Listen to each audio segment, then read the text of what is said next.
Hello, and welcome to Beyond the Budget, the podcast from Legacy Financial Coaching. I'm Greg Carroll, your dedicated coach and legacy architect.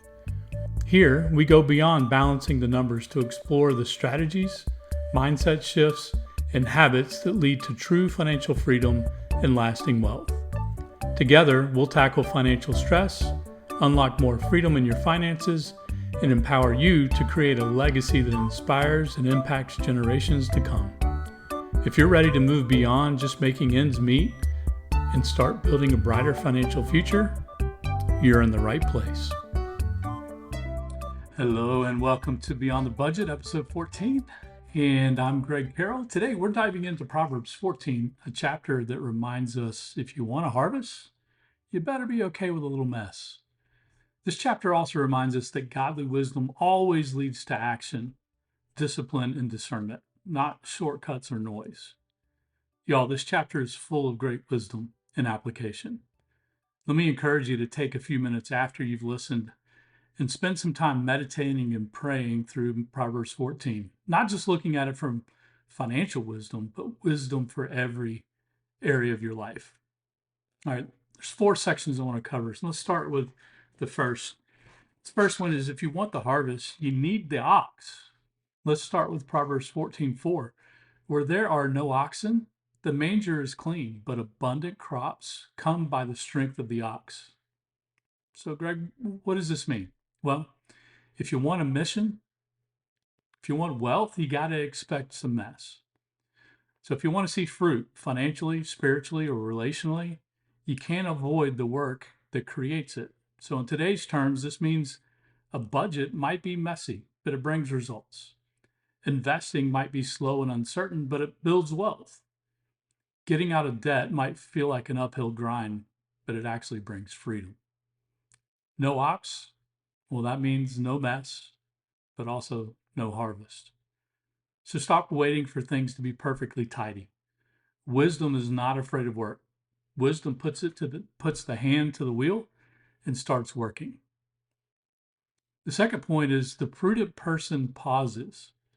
Proverbs 14:8 and verses 15 and 16 speak to other key idea. The wisdom of the prudent is to discern his way. The simple believes everything, but the prudent gives thought to his steps. So in personal finance, this is huge. Fools fall for the 0 down, no payments for 12 months. The belief that more income will solve everything. They're always looking for a shortcut or some hack and think that that will actually make things better. That was me. I've made those same mistakes. I was a fool. But the wise, they actually pause. They ask questions. They sleep on it. They seek counsel. Wisdom actually doesn't react. It actually reflects.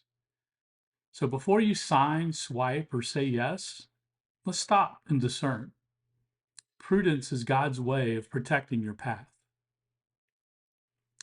The third point is work is actually worship.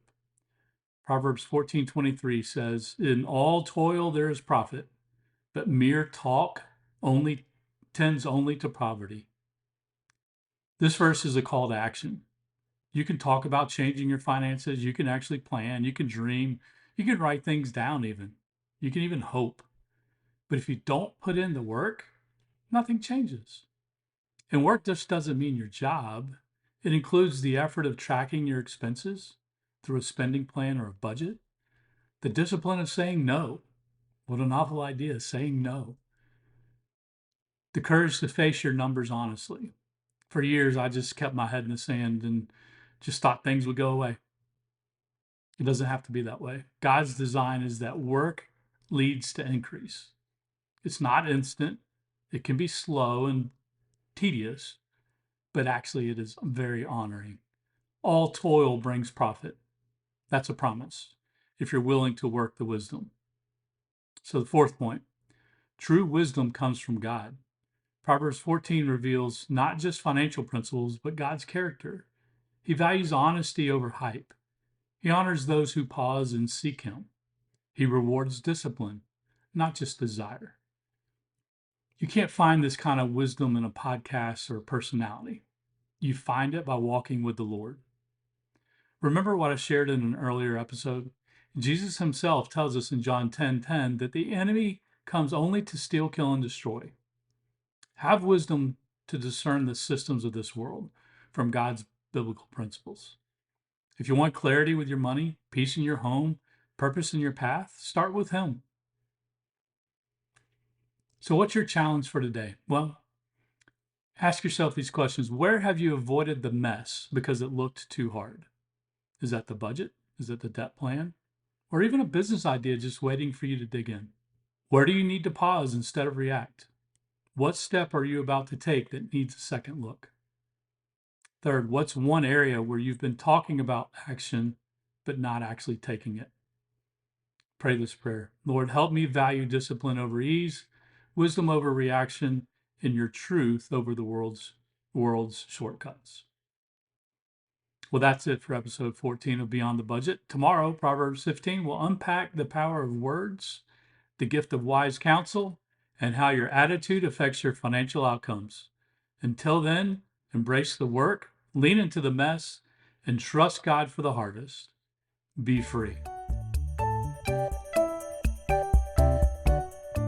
Thank you for tuning in to Beyond the Budget. I hope today's episode gave you practical steps and encouragement to build a stronger financial foundation. Remember, your legacy starts with the choices you make today. If you enjoyed this episode, don't forget to subscribe, leave a review, and share it with someone who might benefit. And as always, if you're ready to take your finances to the next level, schedule a no-cost initial strategy session. The link is in the show notes. Until next time, stay focused, stay faithful, and let's build a legacy worth leaving.